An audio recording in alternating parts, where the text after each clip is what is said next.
rearranged the order of the stories this morning, but I copied and pasted one story. I didn't know how to bring it up, and you have to delete one story. And I don't know.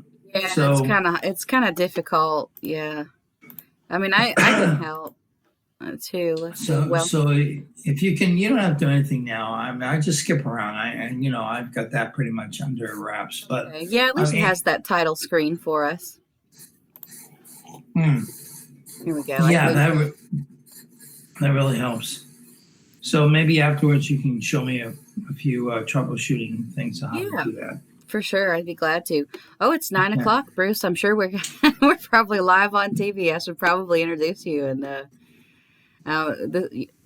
let's see. My brain is my brain got the dumb for a second. Let's see.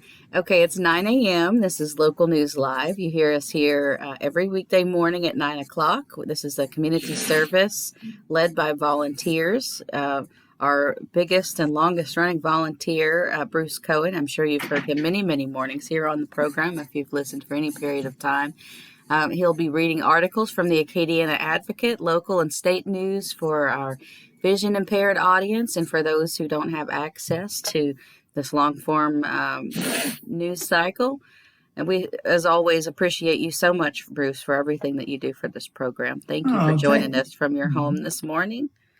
thank you so much, Mandy. That's really nice. It's nice to hear that. I know we're all in this together, and we all work to bring the news every morning to the community out there, so they can keep informed. And we try to stay local, like you said, local news live. So we try to stay local.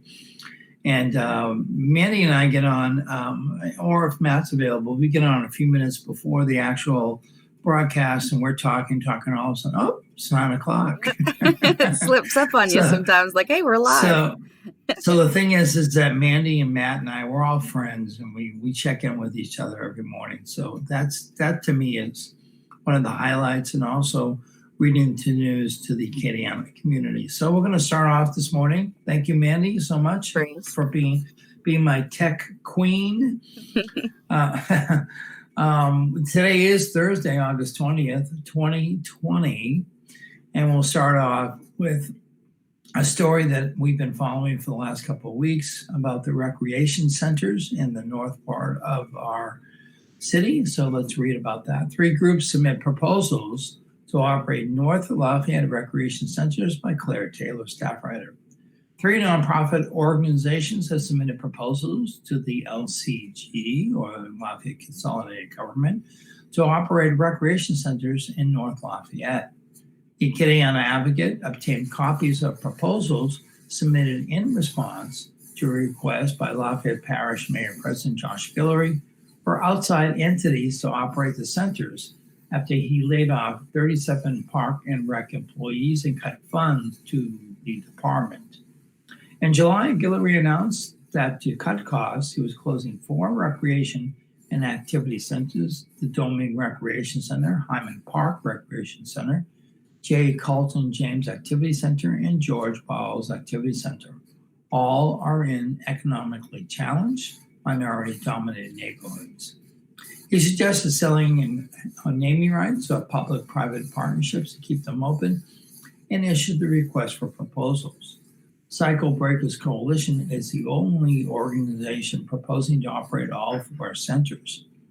The Smile Community Action Agency's proposal is to operate only the Domingue and Hyman Park Rec Centers. Cultural Ministries, doing business as the Rock of Lafayette, proposes operating only the J. Carlton James Activity Center. Jimmy Angel, LCT Chief Communications Officer, said staff members are assessing the proposals. There have been no meetings with the groups that applied, and no decisions have been made, he said. The centers, Angel said, will remain open with fewer staff members. The 2 activity centers contain only meeting rooms, not gyms, so they are open only when there are planned events. The City Council and Parish Council are also considering separate proposals to allocate money to keep the centers open in the 2020-21 fiscal year that begins November 1st. Cycle Breakers Coalition, based in Lafayette, is headed by CEO Corey Levia, who expressed an interest at the July 21st council meeting in taking over the centers. The group proposes to operate the recreation centers at least 6 hours a day, 7 days a week, and is prepared to begin September 1st. Its services, the proposal states, will be offered at a very low cost per person, with scholarships available to those demonstrating an inability to pay the fees. The organization would pay LCG a fair compensation each year and 10% of any profit it makes. The proposal refers to several appendices, but Angel said those have not been provided to LCG. Smile Community Action Agency's proposal says the group will keep current activities at the Domingue and Hyman Park recreation centers and add new activities conducive to community building, providing programming for adults and businesses such as computer classes, parenting, training, and entrepreneurship. Child care services and before after school care also would be offered at the Domingue Center. Smile said it could take over October 1st, keeping current rental fees in place for the first year and proposing changes after an assessment of the first year of operations.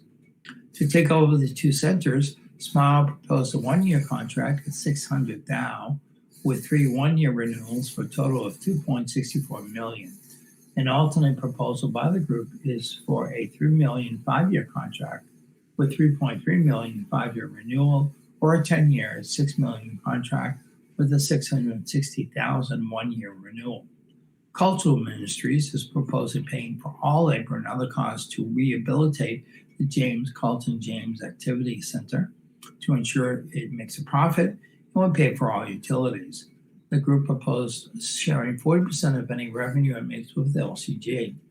Headed by Executive Director Diamond Taylor, Cultural Ministers proposed establishing a year-round full-time parks and recreation program for all residents, including indoor and outdoor sports and activities, music, art, drama, and dance, social experiences through activities such as game nights and dances, outdoor recreation activities such as camping, conservation, education, and intellectual activities such as reading and chess. The group is seeking a $2 million 1-year contract with 3 renewals, an $8 million 5-year contract with a 5-year renewal, or a $15 million 10-year contract with 1-year renewal. According to LCG, it costs about $27,440 a year to operate the Domingue Center, $26,368 to operate the Hyman Rec Center, $14,177 to operate the Boyles Activity Center, and $12,322 to operate the J. Carlton James Center, excluding salaries, for a total of about $80,000 a year. Area coronavirus cases dropped sharply. There's been a 53% decline in the past 7 days, outpacing test volumes. Article by Ben Myers, staff writer. At Louisiana, coronavirus cases and test volumes both dropped sharply over the last week, though the decline in cases far outpaced tests. There were 680 newly reported coronavirus cases in Region 4 over the last 7 days as of Wednesday, marking a 53% decline over the 7-day caseload on August 12th. Test volumes declined 29% in the same period. New cases as a percentage of tests declined from 7.5 on August 12th to 12.5 to 5% on Wednesday.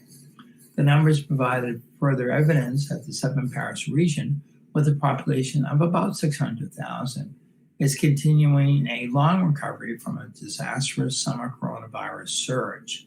The 7-day caseload since August 15th have been comparable with the same period in June, just before its steadily increasing case counts exploded into exponential growth. Across the state, the Louisiana Department of Health reported 778 more coronavirus cases, 37 more deaths, and 44 fewer hospitalizations on Wednesday. It was the third day in a row that the state has reported fewer than 800 additional cases. There were 567 additional cases Monday and 640 additional cases Tuesday. The daily updates have averaged about 1,000 cases per day over the past few weeks. There have been 14,608 more coronavirus patients listed as presumed recovered over the past week. There were 14,983 additional test results reported to the state Wednesday. Out of those tests, 5.19% were positive for the coronavirus. The average percent positive rate over the last 7 days is 5.26%. In comparison, the average percent positive rate for phase 1 was at 4.78%. Hospitalizations for COVID-19 continued falling Wednesday, with 161 inpatients counted in Region 4. That marked a 22% decrease since August 12th. Declines in cases, tests, and hospitalizations have not been accompanied by reductions in deaths. This counted 14 days. There had been 93 coronavirus deaths recorded in the last 2 weeks, or one below the rolling 2-week average in August. Continuing with local news, online academy signups reopened for K-5 students. Lafayette District reopening plan change, staff report. The Lafayette Parish School System will reopen registration for the Lafayette Online Academy to elementary students from August 19th through the 25th, according to messages sent to parents on Tuesday. The opportunity came after the school district announced an update to its back-to-school plan. Elementary-age students will be in classrooms receiving face-to-face instruction every weekday beginning September 21st. Students in 1st through 5th grade will return full-time on September 14th. And after a week of small group orientations, pre-kindergarten and kindergarten students will begin full-time on September 21st after their own orientation period. School system spokesperson Allison Dickerson said elementary school families should have received communication from their home school's principal announcing the reopening of the Lafayette Online Academy application. If a phone or email message was not received, parents check their personal parent portal account to find the message archived, she said. Now that the big decision has been made, we recognize some people may want to go to LOA because they don't want their child on campus every day, or vice versa. We have parents who, now that their children are attending 5 days a week, want their child to leave LOA and attend in person, Dickerson said. The decision to send 1st through 5th grade students to school 5 days a week is a reversal from the school system's plan released in July, which was to use a hybrid learning model with students split into A and B groups, spending 2 to 3 days in face-to-face classes with the rest of the time spent learning at home virtually. Lafayette School Superintendent Erman Trosclair said the change was made possible by declining COVID-19 case numbers and expected reduced class sizes spurred by robust Lafayette Online Academy enrollment. The online program launched 4 years ago and last year. The program served about 200 students in kindergarten through 12th grade, and with roughly 40 students graduating. Jennifer Gardner, Chief Administrative Officer, said 8,100 students will enroll in the Lafayette Online Academy as of Tuesday, including roughly 30% of the district's elementary students. The back-to-school change, announced on an early morning radio interview, prompted responses from parents on social media, many of whom were upset because they opted out of the online academy based on the hybrid schedule. Many Lafayette parents expressed frustration with the process and said they felt boxed in by limited options when the district asked parents to commit their children to the Lafayette Online Academy by the original August 3rd deadline. There were many personal posts and comments in parent Facebook groups complaining they felt like they were losing opportunities to decide what was best for their children. Lafayette Online Academy is a self-guided online learning alternative for K-12 students who do not want to attend in-person classes this fall because of the novel coronavirus pandemic. The curriculum is completed through the Edge Unity learning platform, and students watch pre-recorded lessons and then complete virtual assignments, quizzes, and tests. And let's see. Let's take a break and go to our public service announcements. The first one up this morning is the annual Tour de Life blood drive. Joy Vitalent for the annual Tour de Life blood drive event. We are touring Acadiana all this week through the 22nd, which I believe is Saturday. Yes, it is. Saturday. Giving everyone the chance to transform lives, the coronavirus pandemic has brought to light the vital importance of ongoing blood donations. All blood types are important and are needed for patient care in our area hospitals that we serve. So if you donate this week through Saturday, the 22nd, you can go to the Vitalent Donation Center, which is located at 1503 Bertrand Drive in Lafayette, or at one of the many locations throughout Acadiana, which can be found at vitalent.org/towardlife. All donors receive a t-shirt while supplies last. All successful blood donations will be tested for antibodies to SARS-CoV-2, the coronavirus that causes COVID-19. For more information, please visit vitalent.org/antibody-test. If you have recovered from COVID-19, have been at least 28 days symptom-free, and are interested in donating convalescent plasma, you can also visit vitalent.org/COVID-free. In order to effectively uphold social distancing standards, appointments are strongly encouraged. Face coverings are required for all donors and staff. Please come to your donation with a face covering that covers both your nose and mouth.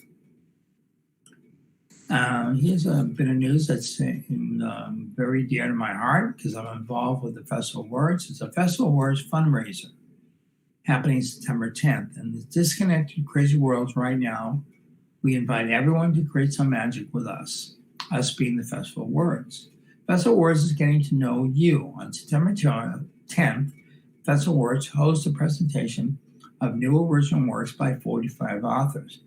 The event is a culmination of a fundraiser in which the public commissions writers to create personalized poems, stories, and songs. And we are thrilled to have a diversity of authors from poet laureates to beginners from Lafayette to Church Point to New York City. Come and listen to these one-of-a-kind premier performances on our online cafe. Grab a drink, snacks, and sit back for an evening of fun. Presenters this year include Jack Bedell and Darrell Bork, former Poet State Laureates, Dominique Cross, a very well-known journalist in the area, Charles Garrett, Tony Daspit, Cornelius Eady, Charles Colbert Garrett I, Valentine Price, Donnie Rose he's very well known in the Baton Rouge area as a poet, Mona Lisa Saloy, Sandra Sarr, Tim Siebels, Tyler Robert Sheldon, Marcus Simone, and John Warner Smith, who is the current Poet Laureate for the state of Louisiana, and other many celebrated authors.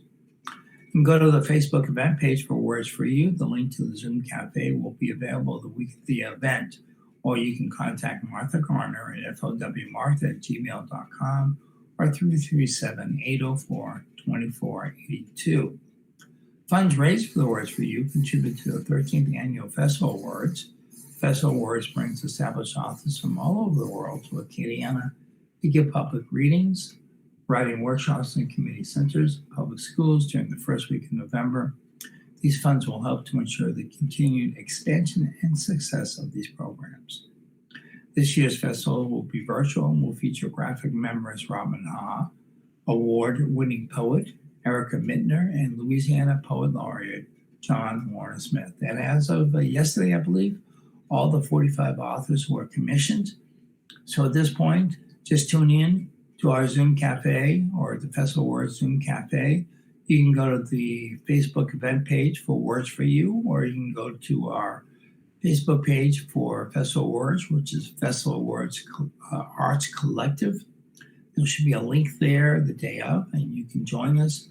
And the event will be from 7 to 9:30 p.m. or 10 o'clock-ish, thereabouts, depending on how long it takes 45 authors to read in a 2.5-hour span. And come join us. It's a unique event, one you will never forget. So please come and join us.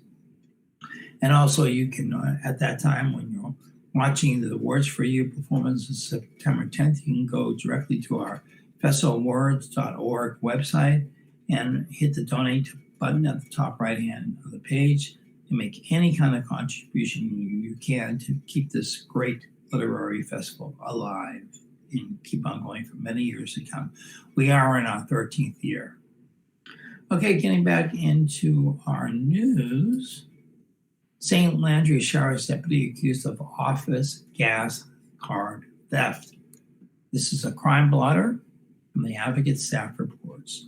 A St. Landry Parish Sheriff's deputy was arrested Tuesday and fired after investigators determined he stole a department fuel card and charged over $400 worth of gas for his personal vehicle, a department spokesperson said. Christopher Wayne Spencer, 23, was booked on account each of theft and attempted unauthorized use of an access card and 13 counts of unauthorized use of an access card. His bail was set at $6,500, a statement from St. Landry Parish Sheriff's Office. St. Landry Parish Sheriff's Office Deputy Chief Eddie Thibodeau said Spencer is accused of charging $408.50 worth of gas for his personal vehicle to the Sheriff's Office card before he was caught. The theft began in July when Spencer swiped the fuel card while working at the St. Landry Parish Jail. Spencer used the card 13 times in a 41-day period before he was caught, Thibodeau's police said. The card was flagged August 13th when Spencer attempted to fuel his personal vehicle and the transaction was denied. A Sheriff's Office administrator was notified of the failed transaction and deputies were dispatched to the fueling station to determine who was using the card. An investigation into Spencer was launched Friday, the statement said. Investigators said Spencer admitted the actions in an interview on Tuesday, the release said. This was very troubling to me that one of my own would steal from the taxpayers in my office. I am the steward of your taxes, and if it takes me arresting one of my own for theft, I will, Sheriff Bobby Gidrow said in a Wednesday statement. Checks and balances are conducted by my supervisors who notice the transactions do not coincide with our department units and mileage. In another related crime blotter story, New Iberian man killed in a motorcycle crash. A 73-year-old New Iberian man died Wednesday after a motorcycle crash in St. Mary Parish. Jewel E. Judice suffered fatal injuries about 6:30 a.m. when his 2011 Harley-Davidson motorcycle ran off Big John Road, the north frontage road for US 90 East near LA 668 for unknown reasons. Judice's motorcycle struck a culvert and he was ejected from the bike. State Police Troop 1 and spokesperson Trooper Thomas Gosson said in a statement, Judice was wearing an approved safety helmet but suffered fatal injuries and was pronounced dead at the scene. A paramedic is not suspected in the crash, but standard toxicology samples were collected, the statement said. All right, that pretty much is the local news, so we'll go to some state news.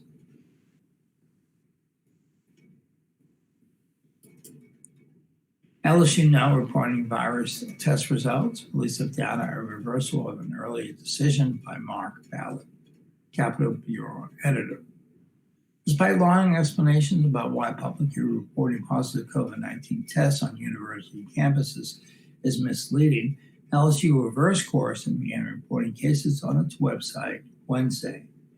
The decision was made Tuesday and the dashboard was added Wednesday to the LSU website dedicated to the reopening of campus, which closed down in March because of the coronavirus pandemic. LSU reported 22 positive test results in the past 4 days. The university plans to keep a running tally. Students began moving into the Baton Rouge campus Saturday and will continue to do so throughout the week. Classes with roughly 32,000 students at the flagship began Monday. LSU's action comes on the heels of two campuses, the University of Notre Dame and the University of North Carolina at Chapel Hill, ending in-person classes, moving to online-only learning because of the high number of students testing positive after arriving on campus. As late as Friday, interim LSU President Tom Galligan vigorously defended the university's decision not to publicly disclose the test numbers, saying the positives were misleading. We've done that report positive tests in the past. We don't intend to do that for the fall 2020 semester. Galligan said in response to a question in front of members of the LSU Board of Supervisors. He added that the decision against publicly releasing the numbers was made after an input from the Louisiana Department of Health. Galligan said Friday that a test result is just a snapshot that can change in a day. In an interview Wednesday, Galligan said although he was aware of the situations at Notre Dame and Carolina, LSU's reversal was primarily motivated by faculty and others who called university leaders. We heard that it mattered to them that they have this information, Galligan said. We want to be as transparent as we possibly can. Galligan added that COVID-19 testing will soon begin on campus for any student.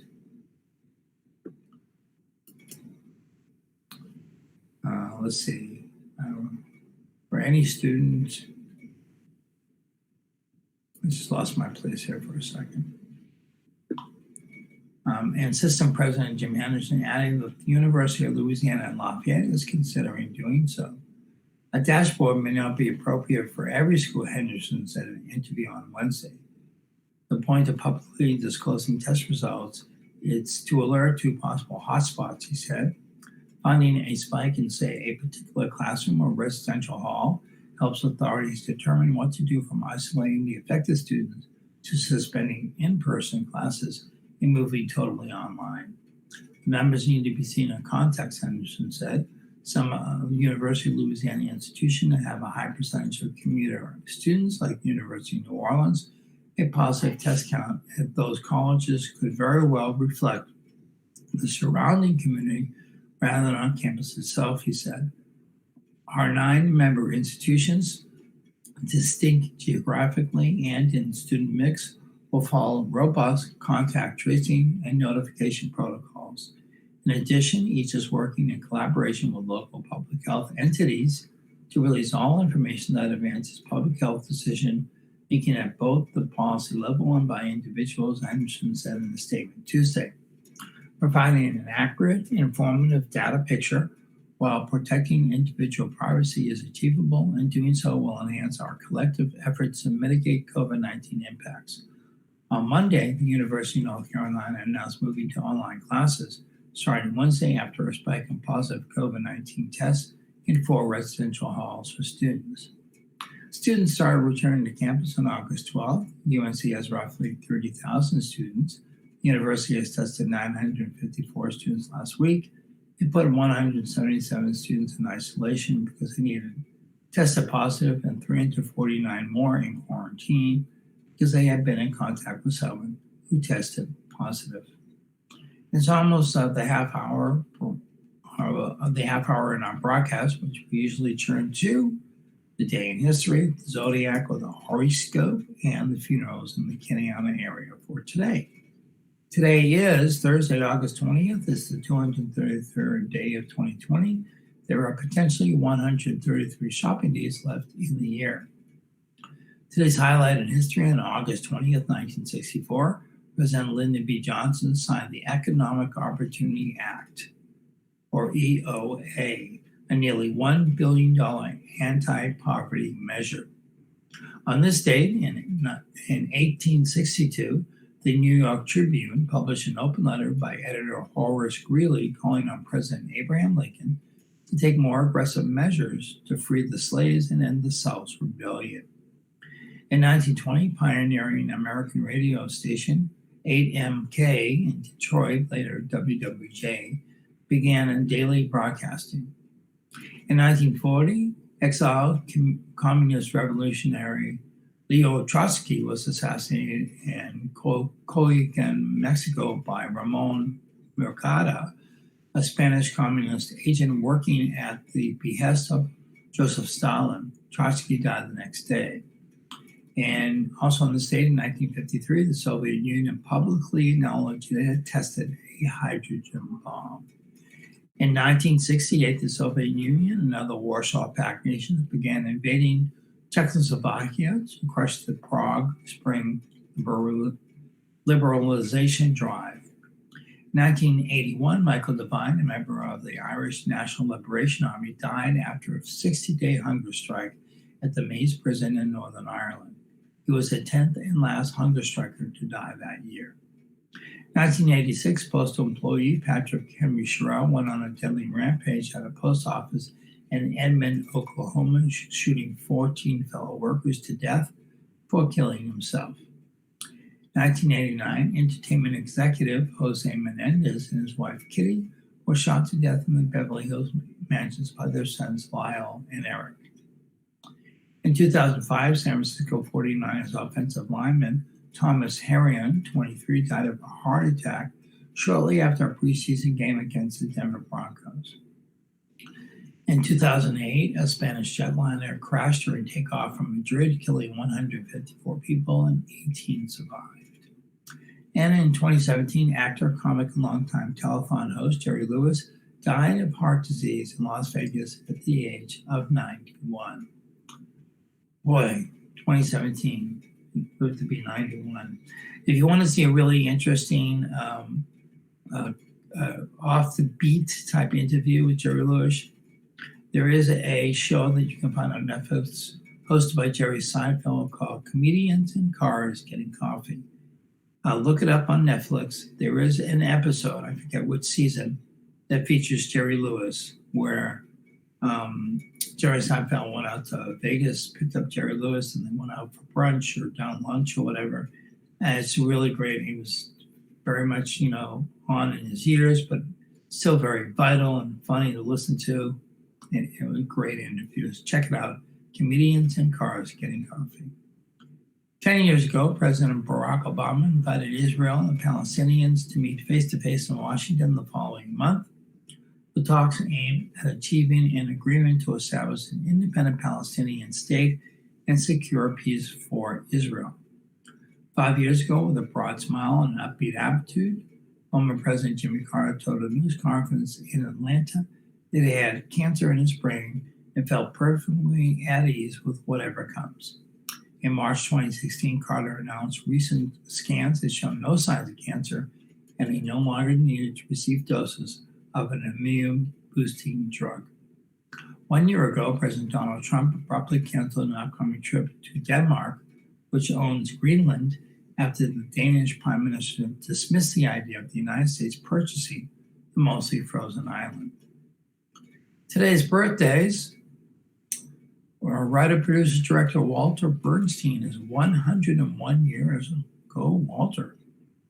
Boxing promoter Don King with that weird hairdo that he always wears. He's 89 today. Former U.S. Representative Ron Paul, Republican from Texas, is 85. Former Major League Baseball All-Star Greg Nettles is 76. Broadcast journalist Connie Chung is 74. Musician Jimmy Pankow from the group Chicago, which I actually have been listening to on Spotify recently. Really great stuff if you like horn, rock and roll music with the brass. And he's 73 today. Actor Ray Wise, 73. A rock singer Robert Plant from Led Zeppelin, 72 years old. Go, Robert. Let's see, singer-songwriter John Hyatt, one of my favorites, who has played with Sonny Landreth. Sonny Landreth was in his group, The Goners, for a while. Our local Sonny Landreth. He is 68 years old today. Actor-director Peter Horton is 67. TV weatherman Al Roker is 66. Movie director David O. Russell is 62. Rapper KRS-One is 55. Let's see who else. Jazz pop singer pianist Jamie Cullum is 41. And actor Andrew Garfield is 37 today. Looking at the zodiac or horoscope,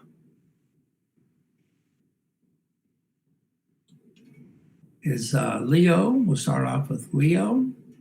Get the lowdown today before you make a movie. It's essential to move. Get the lowdown before you make a move. Well, maybe even if you make a movie. It's essential to have a solid plan in place, especially if you're making a movie, before you take on additional tasks. Listen to suggestions, and you'll find a way to keep everyone interested. Virgo's my birth sign.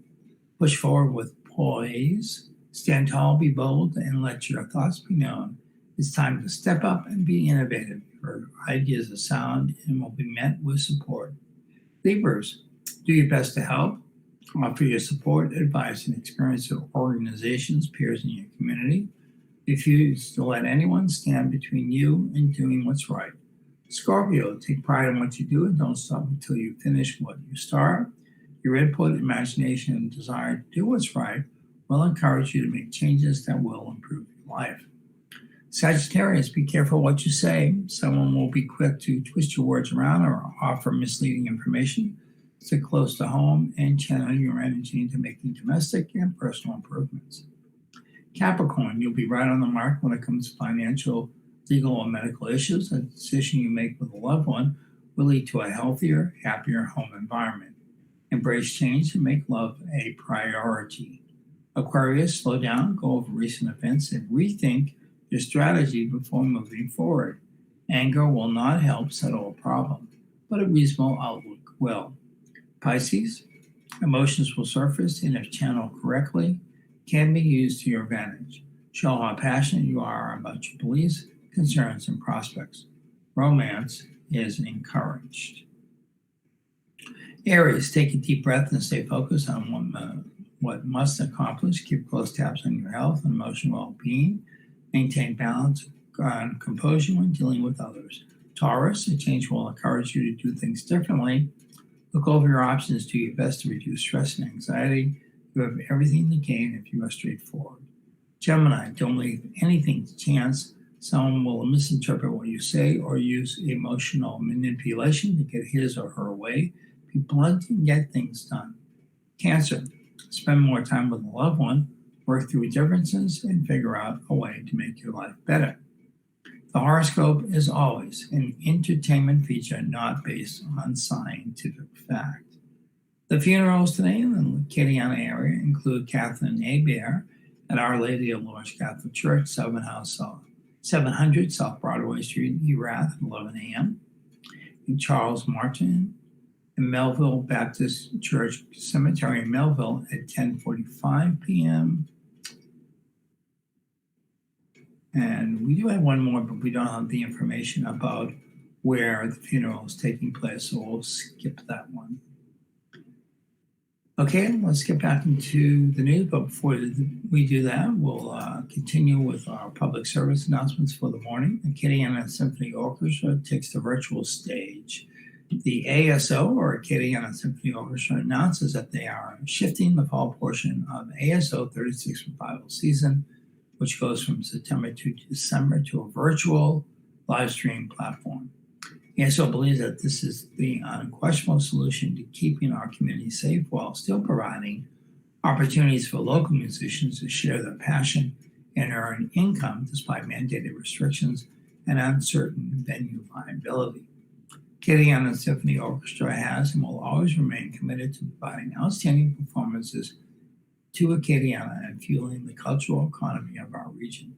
Symphonies, businesses, and organizations across the country are having to rethink, retool, and reinvent. We are no different. So thank you for your grace and your patience as we map out the next few months. We are working tirelessly behind the scenes to solidify plans for these virtual concerts, and it is our commitment to you that we will clearly and concisely communicate ASO 36 Revival Season details in the coming weeks. At a minimum, we are certain that you will receive the highest quality live streaming performance, which you can enjoy from virtually anywhere. And the lineup is, as of right now, Unite, a program entitled Unite, Friday, September 11th, 2020. That will be a virtual performance. Triumph, Friday, October 23rd, 2020, virtual performance. Transform, Friday, November 13th, 2020, virtual. Believe, Thursday, December 17th, 2020, virtual. Adore, Friday, February 12th, 2021, virtual from the Kennedy Center of the Arts, so the ACA. Empower, Friday, April 16th, 2021, virtual from St. John's Cathedral. And Revive, Thursday, May 13th, closing out the season, May 13th, 2021, at virtual from St. Mary's Church. AOC teams up with the United Way of Acadiana for Learn United. The United Way of Acadiana has teamed up with AOC and other local educational groups for Learn United, bridging the digital gap to provide educational resources for households that don't have internet but do have a television. The Learn United program airs weekdays from 8 to 2 on AOC2, Cox 16, LUS 4, and streaming at aocinc.org/watch. For the daily schedules and to submit contact for the program, visit the United Way of Acadiana website, unitedwayofacadiana.org/learn-united. All right, let's get back into our news stories for today.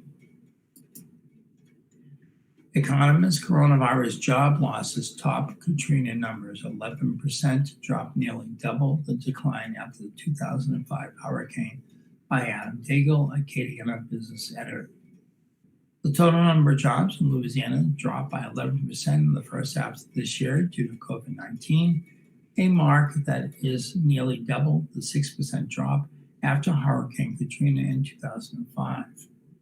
The state lost 218,000 payroll jobs in the first and second quarters, while the state's economy contracted at an annualized rate of 6.6% in the first quarter, as the national economy officially entered a recession, according to data compiled by Gary Wagner, economist at the University of Louisiana at Lafayette, in his quarterly Louisiana economic activity forecast. The economy will pick back up for the remainder of the year, but it's a national full recovery is not projected until the fourth quarter of next year at the earliest. In Louisiana, he noted that recovery will be slower and the economy could be 7% smaller than it was at the end of last year. Louisiana's GDP contraction of 6.6% was one of the sharpest drops in the nation, he wrote. Only Michigan, New York, Nevada, and Hawaii experienced larger downturns in economic activity. Split state's unemployment rate was at 13% at the end of the second quarter, which was just below the previous high of 13.1% in 1986 and more than double the 5.7% in January prior to the shutdown. More than 800,000 more people than the state's historical average have filed an initial unemployment claim since March 14th, he noted. A recovery, he noted, could come slightly quicker than anticipated, thanks to improvements in sales tax collections and the real estate market. In his last report, Wagner, whose outlook included baseline optimistic and pessimistic predictions, didn't call for a growth in sales tax collections until midway through 2021, but the increase in spending of late means it could be positive growth in that area early next year. As bad as some of the numbers we had between the first and second quarters, turns out that a lot of those indicators were a little better than I was projecting back in May, he said. I think one of the reasons was the additional unemployment benefits that have really helped to boost consumer spending. At the time of the previous report, there was some uncertainty about how long that would last. We now know it's going to continue to the end of 2020. Each of the state's metro areas will see positive job growth for the rest of the year, he noted, but not enough to recover jobs lost this year. Quarterly sales tax collections outperformed earlier projections, and that was because of the expanded federal unemployment benefits that are expected to last through the end of the year. The Baton Rouge, Lake Charles, and New Orleans area lost more than 10% of their jobs, he noted. In Baton Rouge, there were 366,000 people employed in the second quarter, down from the 415,000 jobs at the end of the year. The area is predicted to get 400,000 jobs by the third quarter of 2021 and could have the strongest recovery among the state's metro areas. In New Orleans, the second quarter job loss was more significant, dropping from 581,900 jobs to 489,900. That area could get to 543,000 jobs by the end of the third quarter of 2021. In Lafayette, the jobs dropped from 202,000 to 184,300 in the second quarter. Wagner predicts that region's job growth to be flatter, getting to 194,800 jobs by the third quarter of 2021. It looks like the petrochemical sector is probably going to do a little bit better than average, Wagner said. You don't have a large loss of government jobs. They haven't seen losses in that private sector that the private sector has. Nothing is going really well at this point in time, even though I am predicting Baton Rouge to have the strongest job growth in the second half of the year. No region is going to gain back all the jobs that were lost. Home values are expected to remain positive and continue to rise through 2019 thanks to a real estate market that has not hit a snag in recent months. Baseline predictions have home values having below average growth of 2020 before rebounding to average levels in 2021. Low interest rates are not only prodding people to buy homes, but also investors to purchase real estate. There's a lot of investment in real estate right now, Wagner said.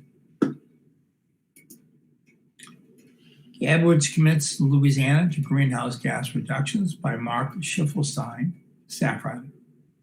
Louisiana will strive to reach a net zero level of greenhouse gases emissions by 2050 to limit the effects of global warming that threaten the state's coast and its residents and businesses, Governor John Bel Edwards said Wednesday before signing 2 executive orders that will guide efforts to both reduce emissions and deal with warming's effect.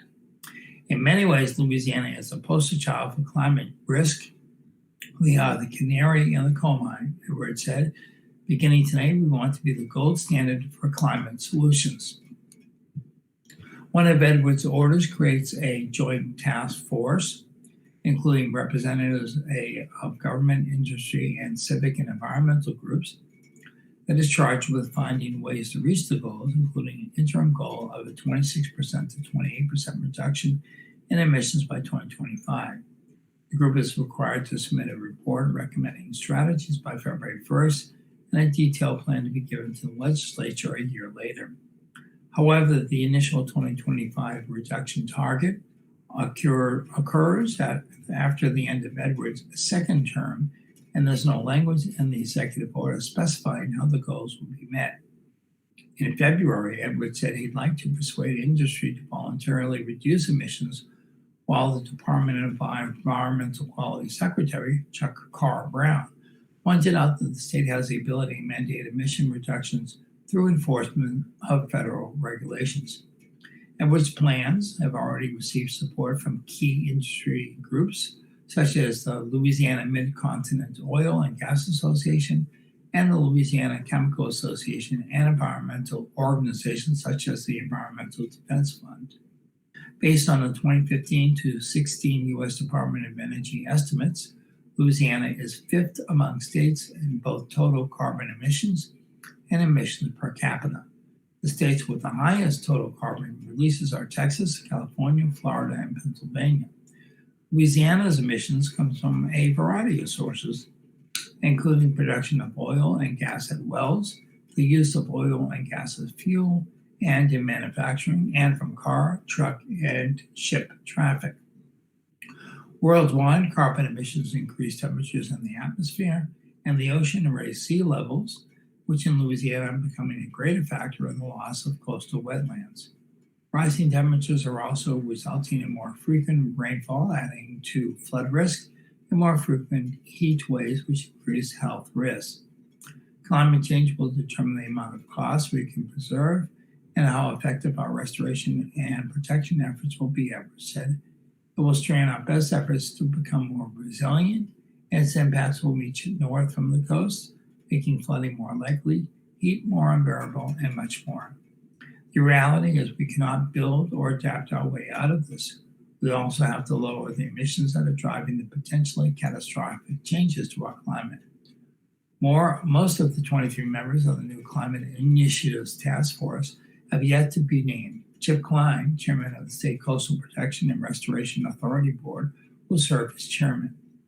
Edwards is the 25th American governor to commit to the 2025 goals, which are in the way which are in line with the 2017 Paris Accords. President Donald Trump has withdrawn the U.S. from the pact. Edwards said Louisiana will have to execute projects planned as part of the state's $50 billion 50-year coastal restoration and protection master plan to capture and store carbon removed from the atmosphere. The Baton Rouge-based Water Institute of the Gulf will pair with the state to identify restoration projects that could permanently store carbon emissions. Wetland grasses and other plants store carbon as they grow, and when they die and decompose, some of the carbon can be naturally stored in the soil. Meeting the goals will also require Louisiana's industrial sector to develop processes to store carbon dioxide. The State Department of Natural Resources is cataloging known underground storage areas that can be used to collect carbon emissions, while still missing are financial incentives such as a national carbon tax that might induce industry to store carbon. Edwards' orders have had some initial buy-in from the energy sector. Several international corporations with Louisiana operations have already committed to spending millions to reduce carbon emissions, perhaps recognizing that Congress may eventually tax carbon or directly other order industries that cut emissions. Edwards' second executive order formally created the position of Chief Resilience Officer in the governor's office, which Edwards also announced in February. On Wednesday, Edwards said Charles Sutcliffe would be joined by resilience coordinators at 16 state agencies and by the Center for Planning Excellence and coordinating efforts to help coastal communities deal with sea level rise and other climate change effects. All right, and we're going to go to a news story. It's from LSU, but it's sports related, but it's not a positive sports related story, unfortunately. Former LSU students accuse Geis of rape. Woman says allegations reported to Title X office but received no response by Brooks Cubana, staff writer. Two former LSU students claim they were raped by Tigers star running back Darius Geis when he was a freshman at the university in 2016, according to a report by USA Today. The women are described as a former LSU tennis player and a student who didn't play sports. Their allegations were reportedly shared with at least two LSU coaches, an athletics administrator, and a nurse, but the woman said neither claim led to an investigation. Neither woman reported the incidents to law enforcement. The report says in-campus and local police have no records. LSU's Title X policy says employees who receive notice of sexual misconduct must promptly notify the Title X campus coordinator. Coordinator is then required to pair the policy by that person issuing the complaint with information on reporting options, pursuing criminal charges, healthcare, counseling, and available supportive measures. The woman who did not play sports told USA Today that LSU emailed her after a friend reported the assault. LSU informed her of support services and asked if she wanted to file a formal complaint. She said she didn't file one. The former tennis player said her allegation was reported to LSU's Title X office, and she said the coordinator did not contact her to proceed with protocol, according to the report. Interim LSU President Tom Galligan and the Board of Supervisors Chair Mary Werner declined comment, and spokesman Ernie Ballard said school leadership was not making comment beyond the statement it gave USA Today. LSU and LSU Athletics take all accusations of sexual assault with the utmost seriousness, LSU said in its statement. Formal complaints are promptly and fully investigated, and the rights and privacy of students are protected as stipulated by the Family Educational Rights and Privacy Act. Complainants are also strongly encouraged to report to the offense to law enforcement and are provided information on healthcare, counseling, and supportive measures available. The athletic department offered no further comment, and no coaches or staff members were made available for comment. The USA Today report comes less than 2 weeks after Geis was arrested on multiple domestic violence counts, which prompted the Washington football team to release him from the team. Geis's attorney, Peter Greenspun, emailed a statement to the advocate denying all of the allegations and questioned the timing of USA Today's story. At no time were allegations of physical or sexual assault brought against Darius during his years as a student at LSU, Greenspan said in the statement. To bring up such assertions only after the Virginia charges were initiated certainly calls into question the credibility, nature, and timing of what is being alleged years later. Such speculation and innuendo should not be the basis for Darius to be required to make any comment at all, Greenspan added, but he wants to be absolutely clear the allegations in the story are just that and have no basis in fact. Guy set 4 school rushing records from 2015 to 17 and his 3,074 career rushing yards are the 5th most in LSU history. He was projected to be a first-round NFL draft pick as a junior, but he fell to Washington in the 2nd round after reports swirled regarding character and accountability concerned reports Geis told reporters were false at the time. Geis is a Catholic High graduate, a Baton Rouge native, who lost his father at age 6 and grew up in Old South Baton Rouge, commonly known as the Bottom. The woman told USA Today that Geis' star status influenced their cases. The woman who didn't play sports reportedly told her friend, an LSU woman's diver, that Geis had assaulted her. The diver reported the incident to her coach, who reported it to the athletic office. LSU emailed the woman and told her she could get treatment at the University Health Center. The woman reportedly told a nurse at the health center she was not pursuing a complaint against Geis, a decision the nurse reportedly reaffirmed.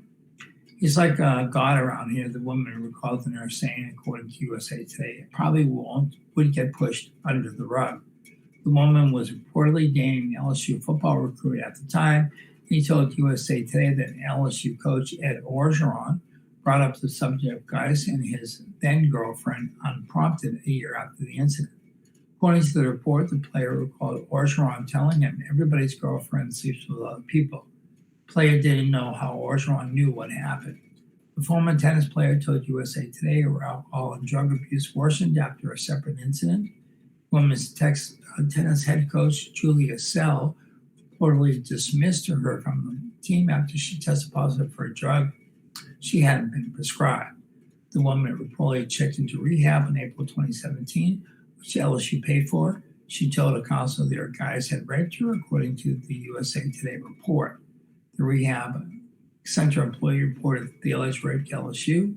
The woman's father reportedly told Sell about the incident, and according to the report, he said Sell told him, "I don't believe her." LSU Title X policy says the school will take prompt action to prevent prohibited conduct, display those who violate the policy, prevent recurrence of prohibited behavior, and effect equitable remedies. Everyone has a responsibility to prevent and report acts of prohibited conduct. The public says the entire LSU community is responsible for fostering a welcome environment conducive to learning. And we're just a few minutes past our broadcast on our TV stations. We're still broadcasting on our YouTube station, AOC Community Media, and our online streaming radio service provided to you for free at Cypress Street Radio, that's CYPRESS Street Radio, where you can still hear the news broadcast. But that about wraps it up, folks. As always, I want to thank you for tuning in and listening. We provide this service every morning, Monday through Friday from 9 a.m. to 10 a.m. to provide the visually impaired community, along with the rest of the community in Acadiana that does not have access to a newspaper or to the news cycle. We appreciate you, as always, tuning in, and hopefully you will continue to tune in. This is Bruce Cohen, will always be Bruce Cohen. And as I always say, stay safe, healthy, and be smart, folks. Wear your mask when you go out in public. Stay social distance if you don't know the person you're standing around talking to, or when you go in the stores or any place where there's going to be groups of people, please wear your mask. Be safe out there so we can continue stopping the spread. We have some positive articles about the decline in our state, so let's keep it going so we can try to get back to the new normal, as they say. So as always, thank you for listening, and I always end off with saying be kind to each other and have a great day.